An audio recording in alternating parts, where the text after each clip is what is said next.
Section 30.2, Line Spectra. So as scientists were studying the atom and trying to understand it better, they observed some really interesting effects that later went into the model of understanding how the atom works.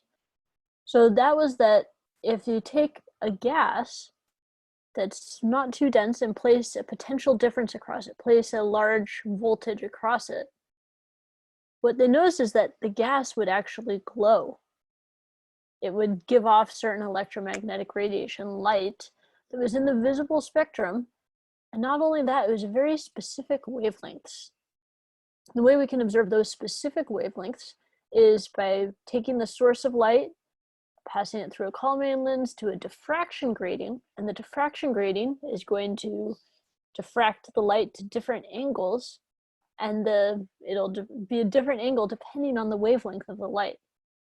Well, if you have this setup and you take a gas like neon, which goes into neon signs, like the one shown here, you can spread out the wavelengths and you see that these very individual fringes or lines is what they're often called, because there's such a narrow wavelength. It's very precise, down to the 100th of a nanometer. That neon gives off these particular wavelengths. Similarly, if you have a mercury lamp, like what is in classic street light, it gives off a lot of blues and greens, which is why when streetlights first turn on, they aren't really a yellow light. It's kind of a bluish light that only later warms up and you see a little more of the yellow-white light. Similarly, the sun absorbs certain lines in particular. It takes those in, and so the solar spectrum is not purely uniform. There's some missing wavelengths of light that aren't being emitted, which is pretty wild to consider.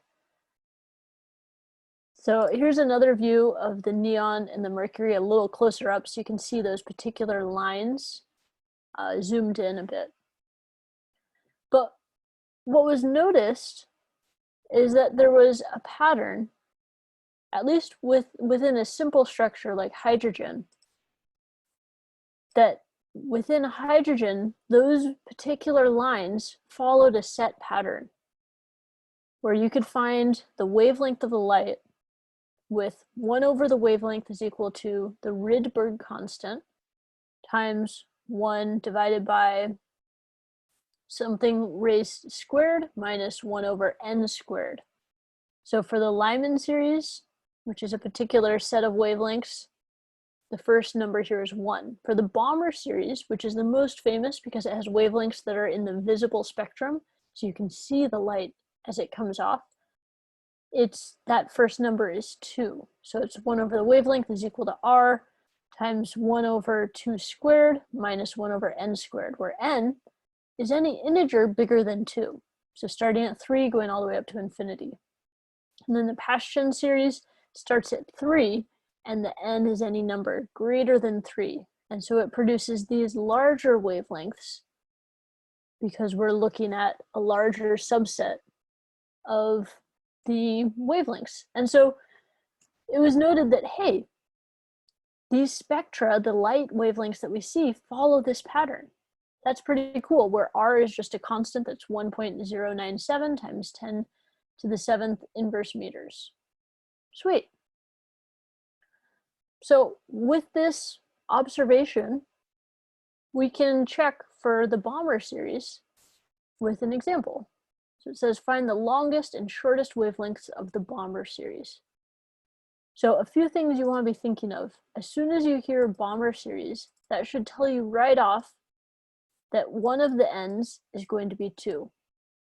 And the other n is going to be something greater than 2 by an integer number. So if we're looking for the longest and the shortest, I always forget which one produces the longest wavelength versus the shortest, but it's always going to be the most extreme values. So the most extreme values we can have of n that's greater than 2 are going to be n is equal to 3, because that's really close to n equals 2, or the very biggest n could be is n is equal to infinity, or close to infinity.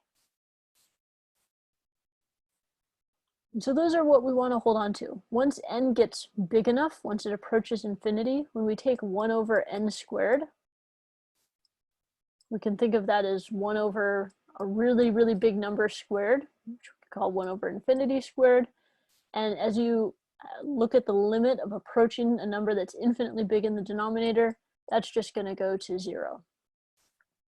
So you don't even have to worry about that term.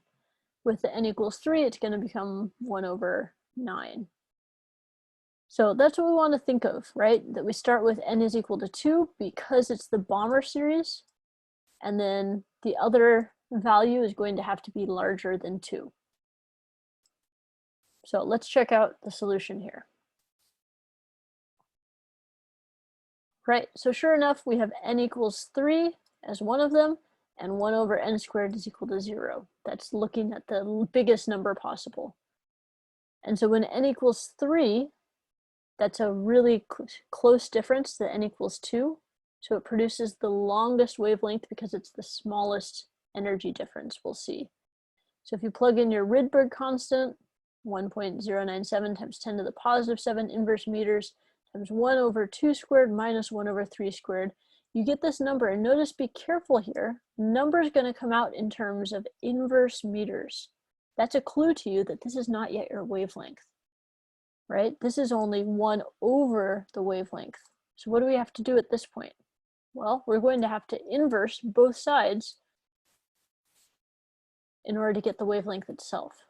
And then you should get this really, really small number. Instead of a giant number, it should be on the order of nanometers, on the order of 10 to the minus 7 or 10 to the minus 9.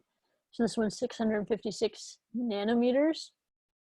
If we then check it with n is equal to a really big number, the second term goes to 0 as mentioned. We still need to inverse our end result, and we get 365 nanometers. And if you weren't sure which one produces the longest versus the shortest wavelength, that's okay. As long as you know it's the two most extreme, you can get your answer and then say, hey, look, 656 is longer than 365. So that's my longest, 365 is my shortest wavelength.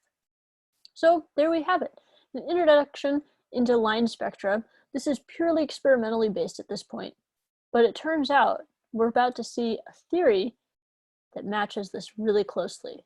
So stick around.